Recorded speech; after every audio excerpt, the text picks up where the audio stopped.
हजरात, एक ज़रूरी ऐलान सुने। मैं जामे मस्जिद का इमाम बोल रहा हूँ। तमाम मर्द हजरात अपना रोज़ा तोड़ दें। रुको, ये क्या कह रहे हैं इमाम साहब? इनका कहीं दिमाग तो नहीं खराब हो गया? पता नहीं इमाम साहब ऐसी बैकी बैकी बातें क्यों कर रहे हैं। ये इमाम साहब क्या कह रहे हैं कि मर्द हजरात अपना रोज़ा तोड़ दें? हाँ, तुमने सही सुना है। वो कह रहे हैं कि मर्द हजरात अपना रोजा तोड़ लें। ये कैसी अजीब बात है? ये कपड़ा हटाओ, अब जाकर इमाम साहब से बात करते हैं। अस्तगफिरुल्लाह अस्तगफिरुल्लाह। तुमने ऐलान सुना है? इमाम साहब इतना बड़ा गुनाह करने के लिए क्यों कह रहे हैं? नहीं, मैंने तो कोई ऐलान नहीं सुना। क्या हुआ? क्या वाकई तुमने नहीं सुना? वो कह रहे हैं कि मर्द हजरात अपना रोजा तोड़ दें। नहीं, तुम्हें कोई गलत फहमी हुई होगी। इमाम साहब ऐसा कैसे कह सकते हैं? अरे मैंने अपने गुनाहगार कानों से सुना है। तुम एक दफा मेरे साथ मस्जिद में चलो, जाकर इमाम साहब से बात करते हैं। मुझे लगता है इमाम साहब पागल हो गए जो हमें रोजा तोड़ने के लिए कह रहे हैं। इमाम साहब किधर हैं आप? ये क्या ऐलान किया है आपने? बाहर आए इमाम साहब। दरवाजा बंद है। मुझे तो लगता है इमाम साहब यहाँ से भाग गए हैं। यहाँ से तो वो भाग गए, लेकिन अपने घर से नहीं भाग सकते। मैं तो कहता हूँ उनके घर चलते हैं, इससे पहले कहीं वो वहां से न फरार हो जाए। रुखसाना, असर का वक्त होने वाला है। जल्दी से मुझे बताओ अफ्तारी का क्या क्या सामान लेकर आना है। ये आपने क्या ऐलान किया? आपको पता भी है इस वजह से लोगों में कितना इंतशार फैल सकता है। कुछ नहीं होता रुखसाना, तुम अभी हकीकत से वाकिफ नहीं हो। आगे आगे देखो होता है क्या। होना क्या है? लोग हमारे घर तक पहुंच जाएंगे और हमें नुकसान पहुंचाएंगे।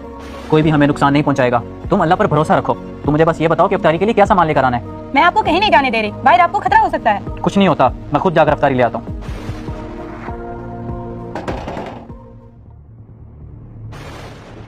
इमाम साहब को बाहर भेजो, उनसे जरूरी बात करनी है।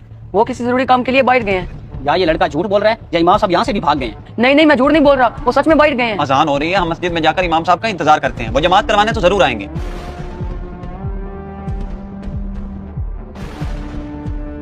वो देखो इमाम साहब आ गए हैं। इमाम साहब, आपकी इतनी जुर्रत कि आपने हमें इतना बड़ा गुनाह करने के लिए बोला है? रुको बिलाल, इमाम साहब से पूछने तो दो, आखिर उन्होंने ये ऐलान किया क्यों है? आप सब लोग यहाँ, मैंने आप सबको पहले तो कभी नहीं देखा। बात घुमाने की जरूरत नहीं, हम इसी मोहल्ले में रहते हैं। जितना पूछा गया उतना बताओ। वो ऐलान मैंने आप जैसे लोगों के लिए किया था जो सिर्फ सहरी और अफ्तारी तो कर लेते हैं मगर कभी मस्जिद का मुंह नहीं देखते। रोजे का ये मतलब नहीं कि दिन भर भूखे रहो। रोजे के साथ साथ बाकी भी फराइज को अंजाम देना होता है। और रही बात ऐलान की, आपकी तवज्जो हासिल करने के लिए और आपको मस्जिद बुलाने के लिए मेरे पास इसके अलावा और कोई हल नहीं था। इमाम साहब, हम अपनी गलती पर शर्मिंदा हैं। आज के बाद रोजे के साथ साथ हम 5 वक्त की नमाज भी अदा करेंगे। आप आए, जमात करवाएं। रोजे का मतलब भूखा प्यासा रहना नहीं है, बल्कि रोजे का मतलब है अपने रब के सामने झुकना और उसकी इबादत करना।